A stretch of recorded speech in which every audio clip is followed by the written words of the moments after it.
The Dallas Stars, they were first in the Central last year. They killed it. Oh yeah. At 5v5, they were fifth in Corsi for percentage, fourth in expected goals for percentage, and fourth in scoring chances for percentage. At 5v5, their save percentage was 17th at 905. Jake Ottinger had a bit of a tough year. May have been a lingering injury there. Shooting percentage at 5v5, seventh at 10.32. Not super surprising. They have a ton of offensive talent on this team, tons of offensive depth. And their power play percentage was 24.2% conversion. That it was good enough for sixth in the league last year. This team absolutely killed it. And in terms of key additions, and departures, there were a few departures. I don't know that there's really a lot of needle movers here. So Joe Pavelski obviously had a solid regular season, but it was clear that he was done. Yep. And by playoff time, they were having to move him down the lineup, cut his minutes. He really struggled. So he retired. He won't be back this year. Scott Wedgwood, their backup goalie, he won't be back either. Chris Tanev moved on to Toronto. Yanni Hakanpää maybe moved on to Toronto. We don't really know. Supposedly he signed there, but nothing's actually official. He's maybe hurt. We don't really know. So that's still a question mark, but he will not be back in Dallas. That's the one thing we do know. Key additions: Casey DeSmith signed on as their backup for next year.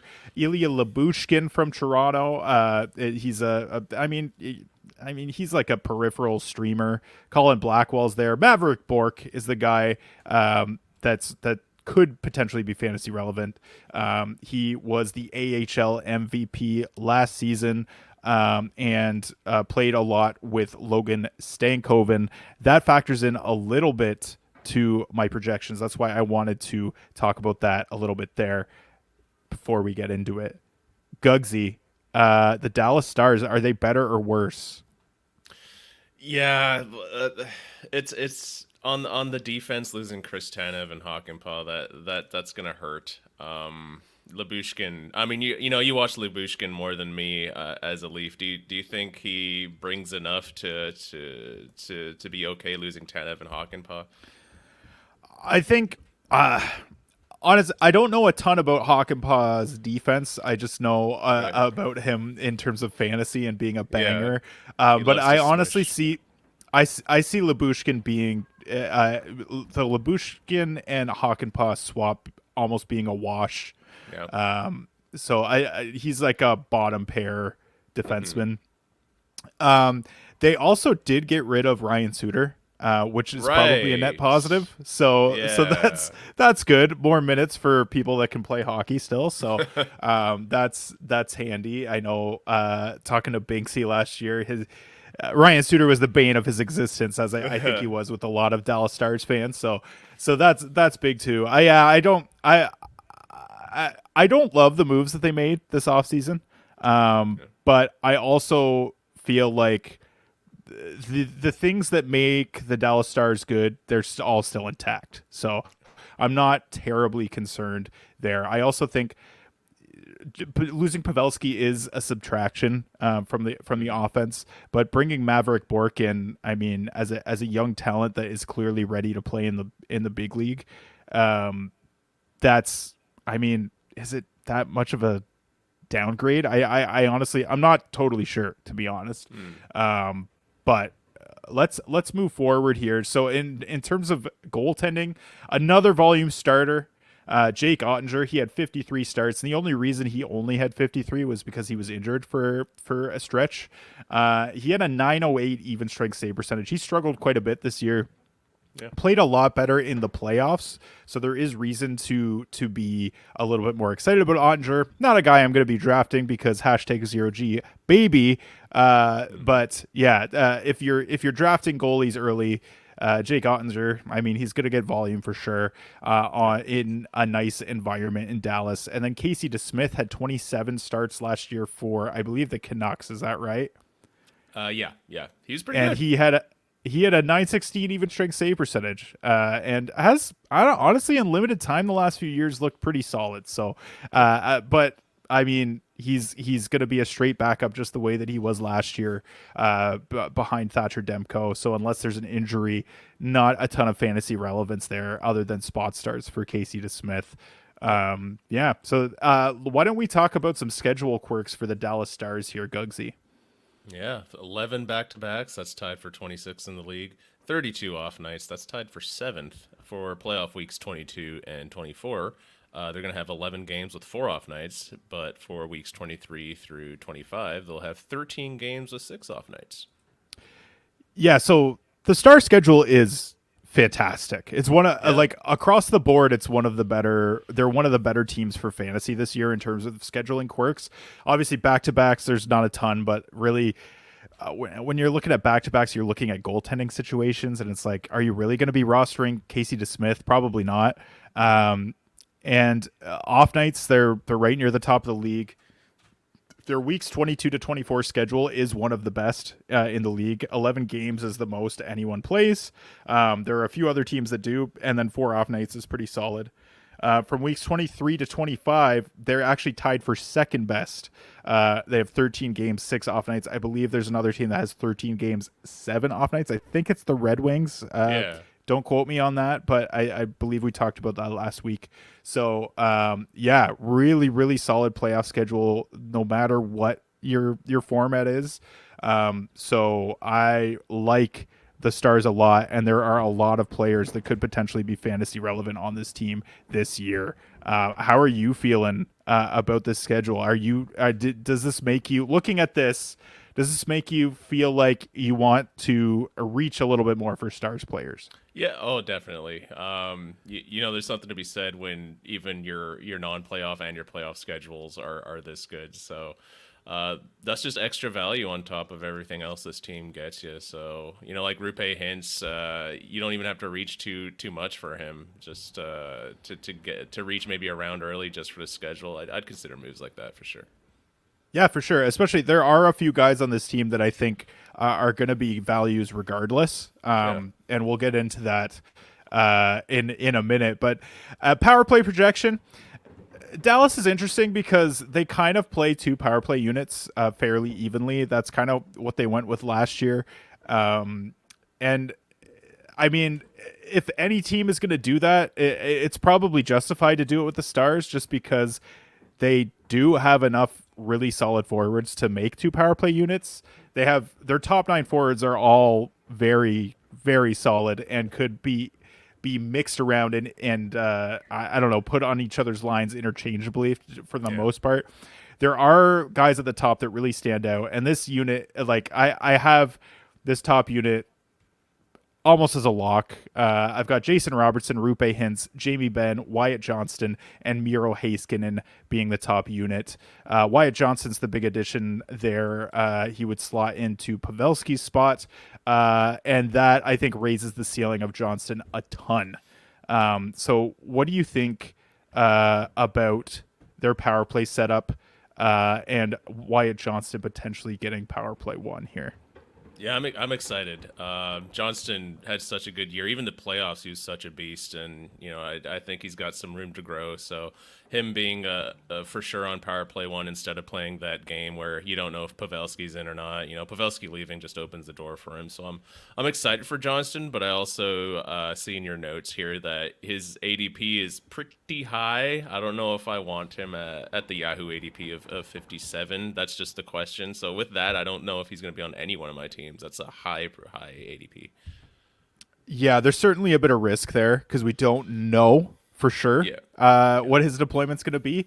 I projected him very high just because I have some belief in his improved 5v5 and power play deployment, but I mean, there's definitely a caveat there, and I would be a little more hesitant. I am a little more hesitant to take him at the ADP that they've got him at right now in Yahoo. So let's just dive right into forward projections. I have a ton here. It's going to be a mouthful. So Gugsy, why don't you let the people know what I've got these guys projected for? All right, you got Roope Hintz projected for 34 goals, 45 assists, and 79 points. Jason Robertson, 39 goals, 54 assists, 93 points. Wyatt Johnston, also 39 goals, 42 assists, 81 points. Tyler Sagan, 22 goals, 27 assists, 49 points. Mason Marchment, 20 goals, 24 assists, 44 points. And Matt Duchene, 22 goals, 34 assists with 56 points. Mavrik Bourque coming in with 20 goals, 25 assists, 45 points. Logan Stankoven, the Stankster, 22 goals, 33 assists, and 55 points. And last but certainly not least, Jamie Benn, 23 goals, 39 assists, 62 points with 100 hits to boot. Yes, that is a mouthful. Sorry about that, Gugsy. I projected a lot of these guys, but I do think it's worth looking at each of them just because, like I said, the top 9 forwards, they're all very solid. So you lose Pavelski, you gain Mavrik Bourque. This is why I think Wyatt Johnston is going to play on the top line with Jason Robertson and Roope Hintz. The argument that a lot of people have for Johnston potentially sticking with Jamie Benn and Logan Stankoven is because there is some chemistry that they've built over time, and maybe they want to stick with that. My thought is Mavrik Bourque had a ton of chemistry with Logan Stankoven last year in the minors, and he just seems like a natural fit. It seems like they want to play Jamie Benn with the young guys to kind of protect them and just as a veteran presence on their line. And so it seems like a natural fit for Wyatt Johnston to kind of graduate into a position where he's going to potentially flourish even more on the wing with Hintz and Robertson, and then have Mavrik Bourque centering Stankoven and Benn in his stead. Now, obviously, Tyler Sagan played on the wing with Robertson and Hintz at times.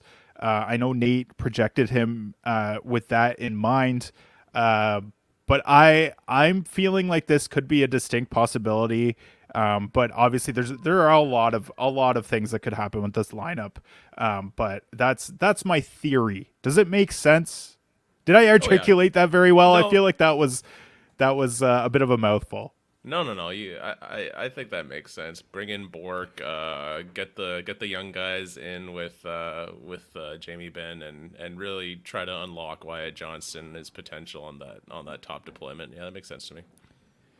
All right, let's talk about defense. We got a couple big names on D in Dallas. Why don't you talk us through those two guys here? Yeah, we got Miro Heiskanen projected for 11 goals, 57 assists, and 68 points in total.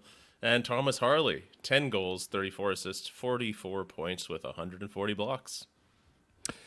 Yes. So Thomas Harley, I think, will get slightly less power play time than Miro Heiskanen. They actually sometimes use them interchangeably. Like sometimes Harley got more power play time than Heiskanen. Sometimes Heiskanen, like both units played similarly, especially in the second half of the year last year for Dallas. So yeah, I think there is some upside here for Thomas Harley. He's still a young guy. He's shown that he can score even at 5v5. I think they'll probably play together 5v5, which is exciting. And we'll probably play with the top guys a lot. So I like that a lot for both of them. Heiskanen, I see him bouncing back a little bit and getting close to that 70-point mark where he was 2 seasons ago. So yeah, I don't know. There's not a whole lot else to say here. I like both of these guys. I would like both of them on my rosters. I don't have either of them in my top 3 targets. I think Heiskanen's going at 58 in Yahoo and 63.9 in Apples and Geno's leagues. That seems about right to me. There are a couple other D-men in that range that I think I would prefer, guys like Josh Morrissey. But I don't know that I prefer Josh Morrissey, actually. I'd have to look at that again. They're in the same realm, though, those two.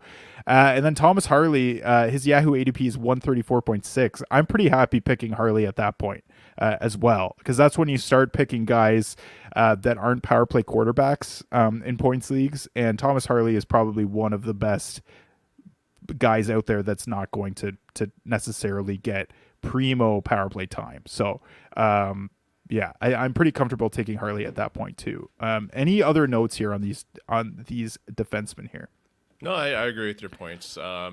Harley is pure value for a non-power play 1D man who, again, if Heiskanen's injured, that guy's going to take his reins and he's really going to give you value there. I'm on the same boat with Heiskanen's ADP. There's just a lot of players I'd prefer to take in that area, but I wouldn't be too angry at myself for taking Heiskanen. I think that's fine value, but yeah, I agree with those points. So in terms of sleepers, I've got Mavrik Bourque and Logan Stankoven as potential sleepers. Stankoven people know about. I think he's a name that people got really excited about in the playoffs. So that's a guy that I think will get drafted. But Mavrik Bourque, don't know that he'll be touched. And I have some tempered excitement about him. Not drafting him by any means, but he's a guy that I'll be watching carefully. I just think that there's some significant potential upside here.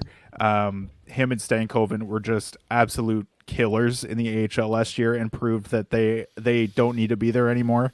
So I don't know that they're going to get a ton of power play time, which definitely hurts their ceiling. But those are guys that I think could be pretty productive at 5v5 at the very least. Yeah.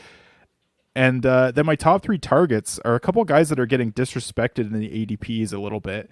Jason Robertson, I see him going at 29 in Yahoo and 23.7 in Apples and Ginos leagues. So either at the back end of the second round or in the mid third. I do really like that spot for Jason Robertson. He was a first rounder the year before. I don't see him getting back to the same production that he had 2 years ago, but he is certainly I'm a fan of what he could do this season and getting back at least closer to that level. So, and honestly, and the upside, we've seen him break 100 points in the past. We know that it's possible, so it could happen again. So the potential upside here and the potential ceiling for Robertson, I think, is huge. And to get him in the third round would be just incredible.